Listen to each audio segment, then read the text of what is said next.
Hello दोस्तों, मैं Sarla Yadav SY Hindi platform channel पर एक बार फिर से आप सभी का हार्दिक अभिनंदन करती हूं।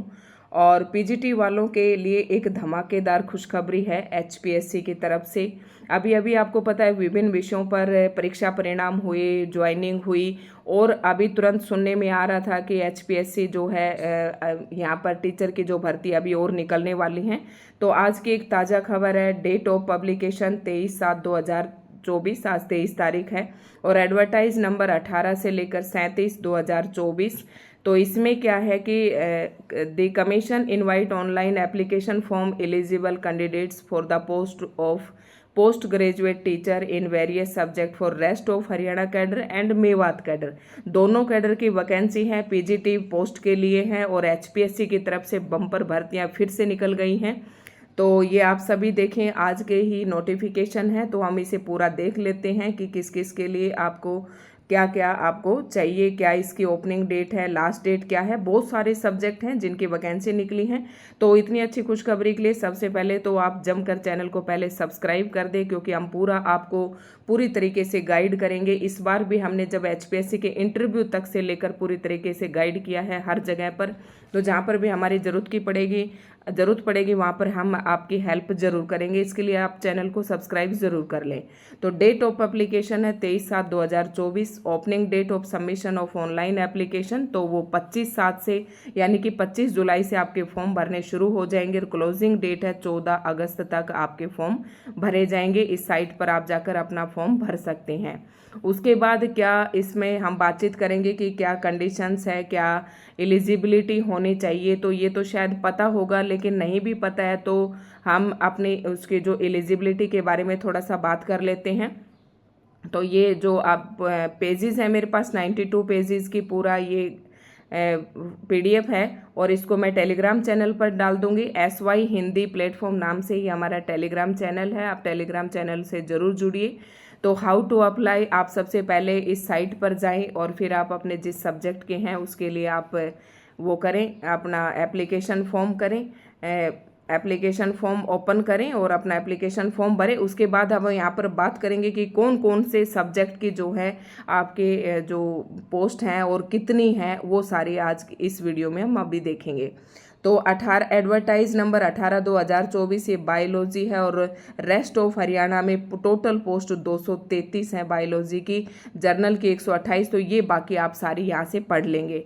उसके बाद केमिस्ट्री की हैं और केमिस्ट्री की रेस्ट ऑफ हरियाणा की हैं, तो काफ़ी अच्छी खबर है, ये 225 पोस्ट हैं। और कॉमर्स की भी फिर से 164 पोस्ट हैं। उसके बाद इकोनॉमिक्स की रेस्ट ऑफ हरियाणा में 129 और मेवात की 3 हैं।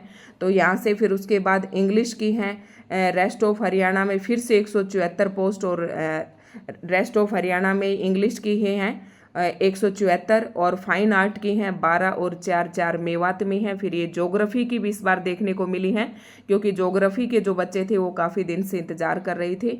तो ज्योग्राफी की 116 वैकेंसी और मेवात में 9 हैं। हिंदी की ओनली 4 ही हैं, तो हिंदी वाले बच्चों के लिए ज़्यादा अच्छी खुशखबरी नहीं है। उसके बाद हिस्ट्री की 144, मेवात में 21 हैं।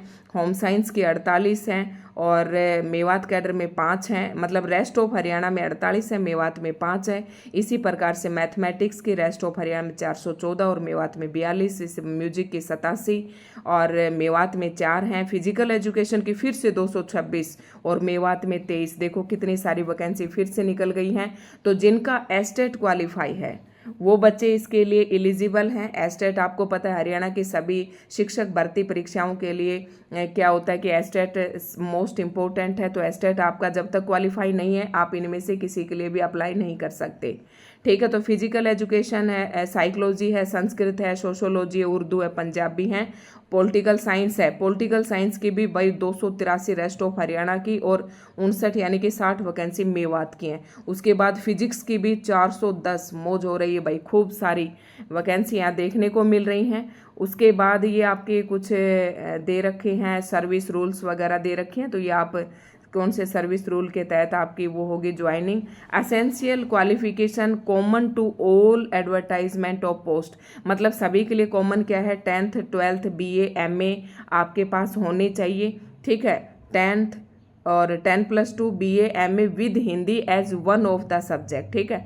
Certificate of having qualify estate, estate या स्टेट के आपके पास सर्टिफिकेट होनी चाहिए, अच्छा एकेडमिक रिकॉर्ड होना चाहिए। फिर उसके बाद देखो ये पीजीटी जैसे बायोलॉजी की एडवर्टाइजमेंट है तो ये सारा यहाँ पर दिया गया है कि 50% मार्क्स के साथ आपका जो स्पेसिफिक सब्जेक्ट है उसमें होने चाहिए, बीएड होनी चाहिए और आपके पास एस्टेट होना चाहिए। ये इनकी एसेंशियल जो क्वालिफिकेशन होती हैं। उसके बाद पीजीटी केमिस्ट्री का है, एमएससी केमिस्ट्री और biochemistry with at least 50% marks and BEd from recognised university, मतलब बीएड होनी चाहिए और जिस सब्जेक्ट से आपने मास्टर डिग्री की है उसमें 50% मार्क्स होने चाहिए और आपके पास एस्टेट होना चाहिए, पीजीटी विषय से एस्टेट होना चाहिए, ठीक है। इसी प्रकार से सारे सब्जेक्ट का यहाँ पर दिया गया है, आप यहाँ से देख सकते हैं, ये एडवर्टाइज नंबर है। और आपको फिर भी किसी भी प्रकार की और कोई जानकारी चाहिए तो आप कमेंट करके पूछ सकते हैं। अगर हमारे पास आपके कमेंट का जवाब होगा तो हम आपको ज़रूर बताएंगे। तो यहाँ पर भी आपको कुछ दे रखे हैं तो यहाँ से आप पढ़ सकते हैं, ठीक है। जो सर्विस रूल वगैरह हैं ये काफ़ी काम आते हैं बाद में, तो आप यहाँ से पढ़ सकते हैं। क्लोजिंग डेट और ये मैंने आपको शुरू में ही बता दिया था, तो समय रहते आप भरिए। और एक बार ये स्कीम और पैटर्न ऑफ एग्ज़ाम क्या रहेगा इस पर और बात कर लेते हैं। Screening test wherever applicable, total marks of total number of MCQs 100, the subject wise syllabus is enclose to annexure 1 to 20, जो यहाँ पर ये जो मैं 92 पेज दिखा रही हूँ इसमें इस एनेक्सर पे आपको मिल जाएगा।